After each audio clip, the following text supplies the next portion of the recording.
As the afternoon sun cast its gentle light across the living room, I sat on the faded old couch with my daughter's laughter gently echoing in my ears. The yellowed photograph in my hand transported me back to a time filled with cassette tapes and late-night gigs. The boy in the picture seemed a world apart from the person I was now, yet he was still very much alive within me. Things hit different now, I murmured, more to myself than to anyone else, my eyes lingering on my youthful grin frozen in time. It was a subtle acknowledgement of how life and the things that mattered had evolved over the years. Then out of the corner of my eye I noticed her, my daughter, the epitome of youthful exuberance, her fingers flying over her phone screen as a stream of emojis and hashtags came to life. "Brindad's Delulu," she typed, not even glancing up as she chuckled softly to herself. Her laugh was a melody of its own, full of life and the kind of joy that seems endless at her age. I couldn't help but smile, despite the odd pang that came with the realization of how much I had to learn about her world, with its own vibrant tapestry of expressions and idioms. "Delulu?" I mused, turning the word over in my mind, attempting to piece together its meaning through context and intuition.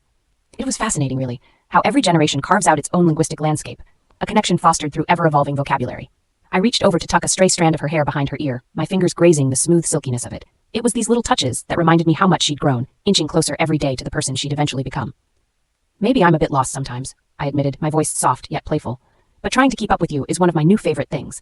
She paused, giving me her full attention, which was so often stolen by screens and social networks. I could see the flicker of understanding in her eyes, an unspoken acknowledgement that crossed the generation divide, if only for a moment. "You know, Dad," she said, tucking her phone away for once, "it's kinda cool when you try." A curious warmth unfurled in my chest, rooted deep in the connection we just brokered over our differences. It was a whisper of reassurance that, despite the time-cast habits and outdated references, I still meant something tangible to this extraordinary person seated beside me. As we both fell into a comfortable silence, her head finding its way to rest gently on my shoulder, I could feel those layers of time gently peeling away. With every breath, the fragrance of her shampoo mingled with the crispness of nostalgia in the room, turning it into an embrace that said more than my words ever could. In embracing her world, in striving to understand its rhythms and code words, I was reconnecting with her, and in turn, rediscovering pieces of myself that I thought had long since gone dormant.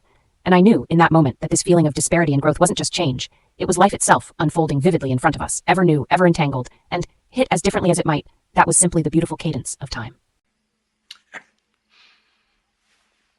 You got me.